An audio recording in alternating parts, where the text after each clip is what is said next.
Alright, this is my video on how to set the timing on an XS-400. My model is a 1978E. This is for setting the timing statically. It's so you can do it without... It doesn't require the motorcycle to be running. It doesn't require any special tool or anything. If you really want to set the timing, super correct, then you would need a strobe light, which I don't have. But this is just so you can set the timing statically so you can adjust your carbs and everything. Alright, first thing I did was I took the points cover off up here. There it is. And I took the access plate cover down here. It says Yamaha on the side.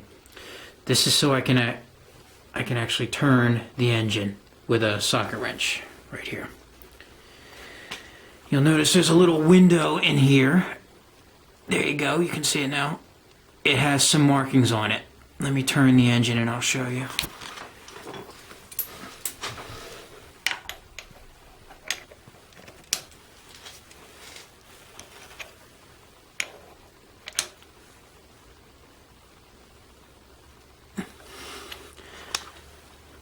Okay, you can see RF with a line. That means right cylinder firing. Alright?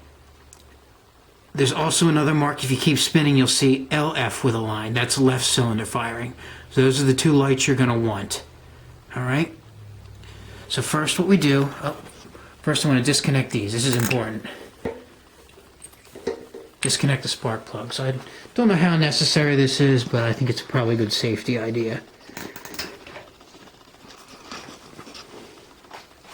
Now, this is the only special tool you're really going to need, and I made mine from stuff from Walmart.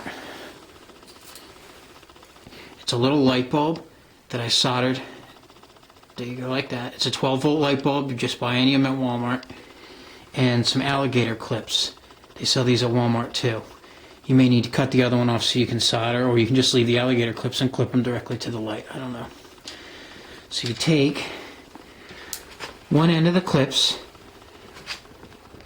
and you hook it. We'll do the left cylinder first. You always want to start timing the left cylinder first. And we clip it on to that there. Alright? See it? And now we take the other one and we clip it to the engine block. That's just a ground. Alright? Next thing you want to do, let's turn the ignition on. You can see my light's lit right now. That doesn't mean anything. We're doing the left one first. So we want to do, you want to spin. Here, I'm going to set the camera down so I can spin this around.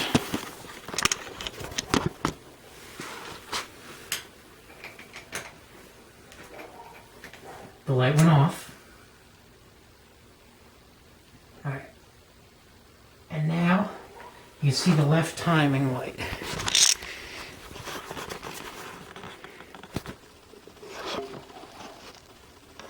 I've got the left mark there, alright? And you want to spin this at the same time while looking at your light down there. And just as that line hits the needle, you want your light to turn on. Alright. Real important that it's right as exactly as that line hits the needle. If it does not, that means your timing is off and you need to adjust the timing. Alright? For the left cylinder, you want to use this screw here and this screw here. Alright? Only those two screws for the left cylinder. It'll cause the whole thing to spin at one unit. Spinning each way will in turn make the light either go off earlier or later in relationship to the line. You want to get that spin it so the light goes on at the exact second it crosses the needle. Alright. Once you have the left cylinder in place, tighten these two down. Alright. Next you want to go to the right cylinder. So you take your clip and you clip it over here to this one. Now that's for the right, because this point controls the right cylinder, this point controls the left cylinder. And you do the same thing. You spin this until you get to the right fire line, the RF line. I won't do this for the interest of time because you saw what I did before, but once you get over to the right fire, then you do the same thing with the line, and you look up here. But instead of using these two screws, since you already locked the plate in place with the left cylinder, you want to adjust the right cylinder with, let me see, I'll use my laser pointer for this. You want to use this one up here.